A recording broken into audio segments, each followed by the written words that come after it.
Welcome back to Camp Out West. If you're new here, we sold everything we own to buy this abandoned caravan park, and we've been working hard alongside our full-time jobs to bring the land back to life, and finally give our land the care and attention it deserves.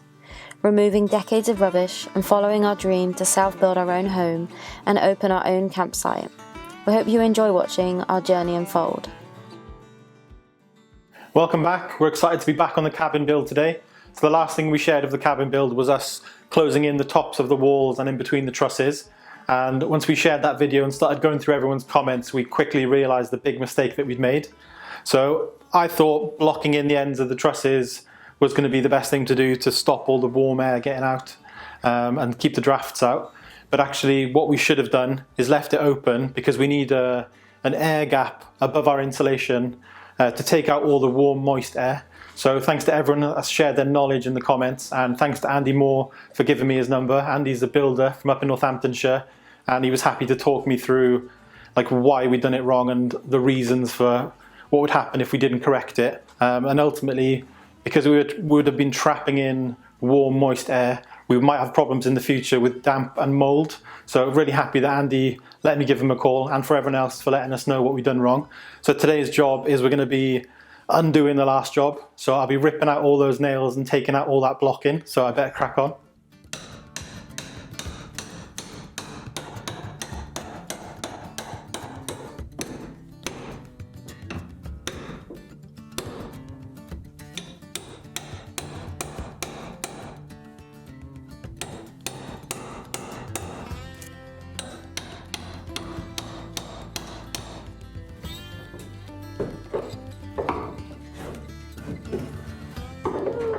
First piece. One down. Well done.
So that's all of those bits of wood taken out, so that job is done now.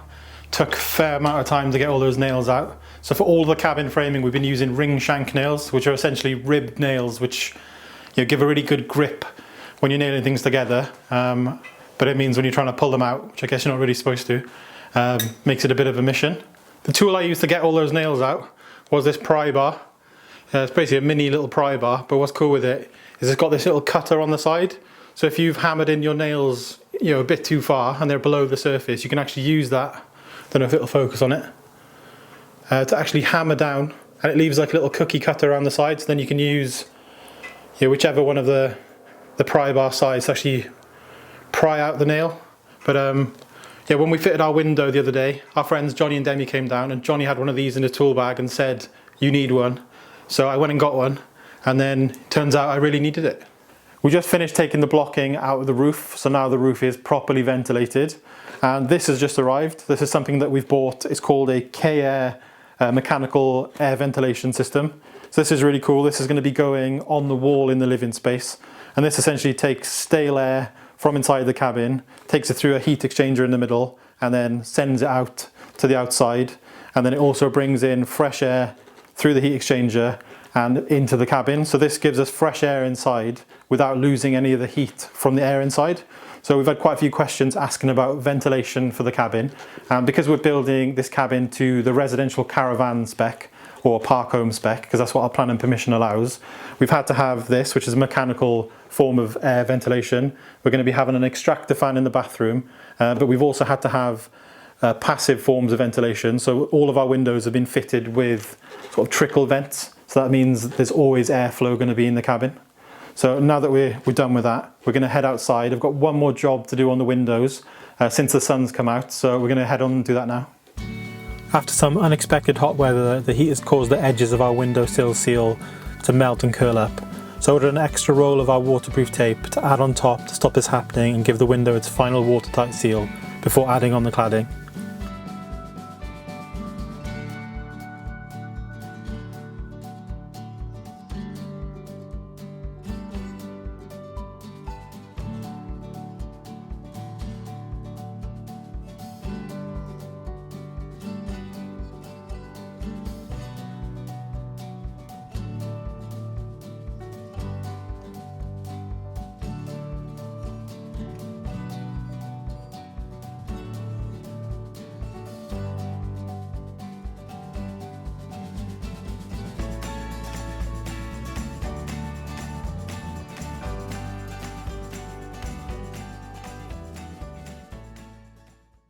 So just finished taping up the windows, so that's us done for today. We're going to be getting up early tomorrow to go and see a used quad. Just had a phone call from my dad, and someone local to him has had one come into stock. So that's our plan for tomorrow. You hungry? You hungry? You want some dinner? Should we go in? Want to go for some dinner?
Happy?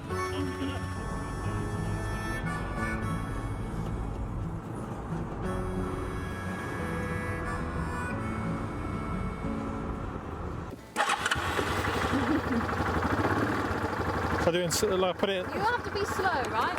Obviously, I'm going to go slow.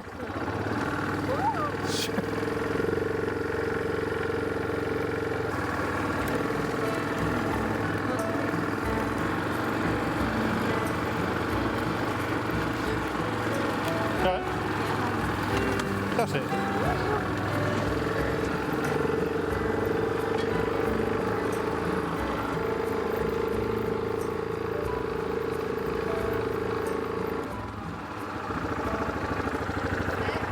Thank you. Nice and easy. So this is the quad we've ended up buying. Really happy with it. It's a Yamaha Kodiak 450 with the low range and the automatic gearbox. So it's taken us a little while to find a suitable quad. It seems that second-hand quads are quite hard to find, but I'm really happy with it. Ideal world is we would have bought a small tractor to run a flail, but this is the next best thing, and more importantly, something we could actually afford. So the plan with this is going to be used for pulling a flail mower so we can keep on top of the soft rush and the grass here. So our sort of eventual plan is with this land is to turn it into sort of wild flower meadows. But before we do that, we need to get rid of this soft rush. So that's why we bought this. It's nice. It's nice. So this is the flail that we bought to go on the back of the quad. Like we said, the dream scenario is we'd have bought a tractor, and with the tractor's engine and a PTO runs the mower on the back. But with the quad is just basically something to tow things.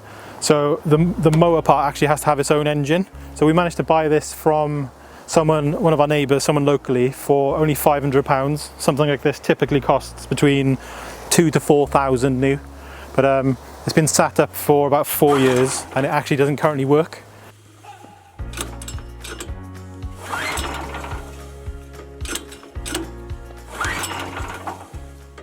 But I think it doesn't run just because it's had old fuel and stuff sat in it. So I've spent some time on the evening we picked this up, taken out the old fuel, emptied the fuel lines, emptied the carb.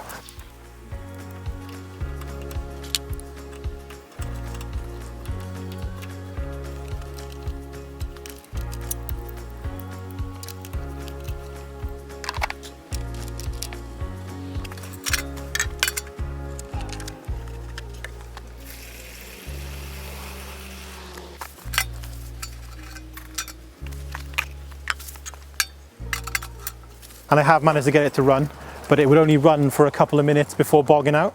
So I've done some research online. This is kind of a copy of a Honda engine, so there's a lot of information about the engine online, and I think I just need to clean out the carb properly, clean the jets, or even replace the carb, and we should hopefully have a fully functioning flail. And having this and the quad for maintaining the land just means we're going to get so many more hours back each week. Since we've been on the land now for 2 years, we've mainly been using hand tools and we've been using strimmers to sort of maintain the land, which takes a lot of time and a lot of effort. So this should hopefully give us more time and make it a lot easier. All the wood that I've removed from the inside of the cabin, I'm going to be trying to reuse it today on the outside for doing our fascias and soffit boards. So these all have slight angles cut into them, which we did on the table saw, which isn't ideal for this job, but we're going to make it work because we don't want to waste this material. We just wanted to say thank you to everyone that commented on that video of us using the table saw, that actually let us know that we were using it incorrectly and we were missing some very important safety guards. It made us realise that on this project of the cabin build, a lot of these tools is the first time we're ever using them, so we should really take some time to set them up properly and learn to use them safely. So we've been making use of some of the courses and videos from the Woodworkers Guild of America platform, and we're really excited that they're sponsoring today's video. If you're new to the Woodworkers Guild of America, it's an amazing online video platform where the expert instructors walk you through different woodworking lessons, techniques, and give high quality step-by-step demonstrations. We've been working through all their tool setup and safety videos just to make sure that we're doing things properly going forward, which has also been great for Emilie for helping build her confidence when she's using new tools for the first time. We also love all their furniture and cabinetry making videos, which will come in really useful when we start on the inside of the cabin. We love the idea of building our own kitchen cabinet, dining table and our own bed, so we're excited to put to use everything that we've learned in the lessons. So the platform has an amazing community with regular live stream tutorials and Q&As with the instructors, where they share their tips and answer questions in real time. You can also talk with other woodworkers in the community and share ideas and project updates. So if you're interested in signing up for the Woodworkers Guild of America platform, the first 1,000 of you that click the link in our description will get a full year's premium membership for only $1.49. Just head to the link in our description. Big thank you to the Woodworkers Guild of America for sponsoring today's video. Now let's get back to the cabin build.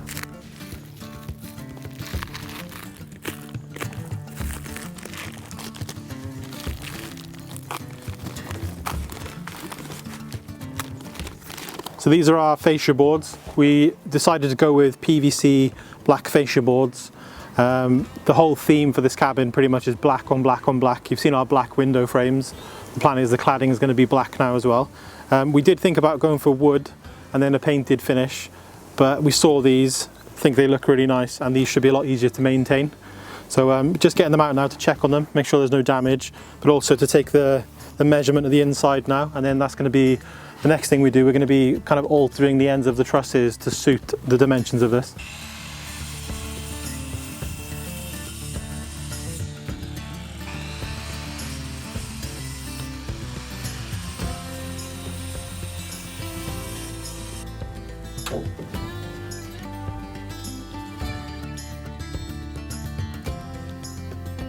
Maggie hasn't quite got the hang of giving John the wood. She just likes carrying it around instead.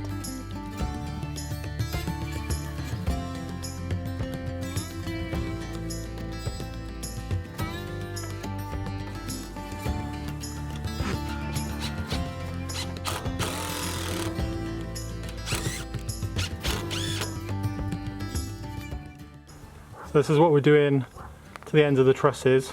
So we're giving ourselves a 90-degree place to be able to attach our soffits across here, and then we're going to have like a vented strip of mesh at the back, and then the fascia boards are going to be coming down. So the reason this is offset like that is because the PVC fascia boards come in a set size, so they're 200mm, but the inside bit is 180, so that's why we've got the offset. So we're going to be fastening the fascia board into this piece of timber that we're putting on.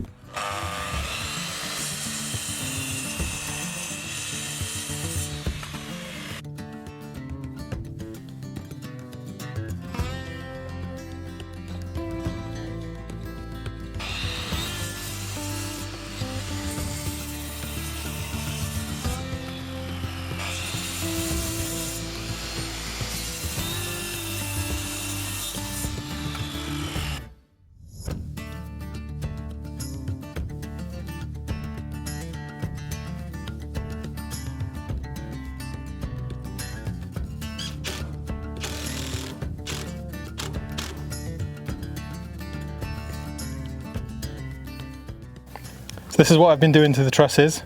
So yeah, a bit of a fiddly job getting these all in place.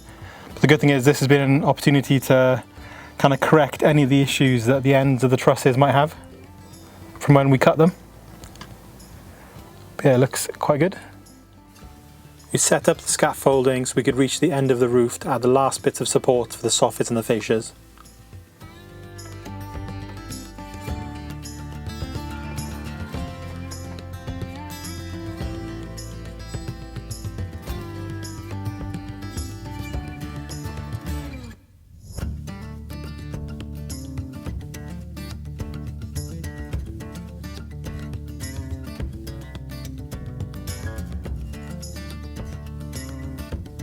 Not forgetting to add the safety guard and the riving knife to our table saw this time.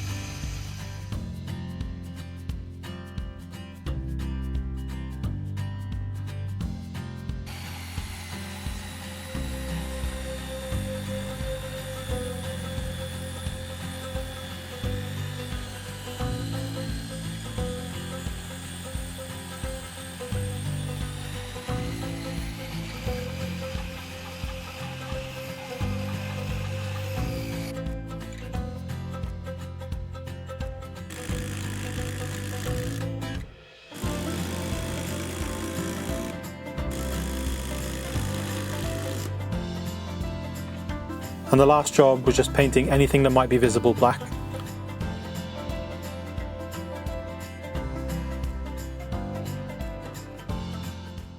So now all that's painted, all the ends of the trusses and all the roof is all squared up, ready for all the plastics. The plastics aren't going to be going on today because we're actually waiting on some mesh to arrive. So we're putting a 30mm ventilated strip across our soffits to get enough airflow into the roof cavity and behind our cladding. But we're going to be putting like a bug and bird mesh over that, so that's still on order, and that's to keep all the bugs and the birds from nesting in the cabin, because we definitely don't want that. But it's been a video of quite, I guess, boring tasks. They've all been quite time consuming, but it's progress nevertheless. You're not going to see any of these bits in the final cabin, but we had to do them. But excited that they're done. Big thank you to everyone that entered our giveaway in the last video with hot bin composting. We're going to put the winner on the screen now. But that's the end of today's video, and thanks for watching. There you go. You got Nessie. Hang it this way. Come on. Let's go. Good girl, you got Nessie. Thanks. There you go.